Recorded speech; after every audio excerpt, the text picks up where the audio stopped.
Zabbuli ey'ekikumi oluyimba olw'oku madaala. Okuteeka essuubi mu Katonda. Ayi Mukama, nkukaabira nga nsobeddwa. Mukama, owulire eddoboozi lyange, otege amatu go eri eddoboozi ery'okwegayirira kwange. Mukama, bw'onoobalanga ebitali bya butuukirivu, ayi Mukama, aliyimirira aluwa. Naye waliwo okusonyiwa gy'oli, olyoke otiibwenga. Nindirira Mukama, emmeeme yange erindirira, era ekigambo kye ly'essuubi lyange. Emmeeme yange erindirira Mukama okusinga abakuumi bwe balindirira obudde okukya, ddala okusinga abakuumi bwe balindirira obudde okukya.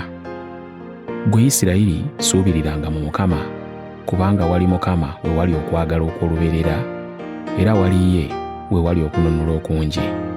Era oyo alinunula Isirayiri mu butali butuukirivu bwe bwonna.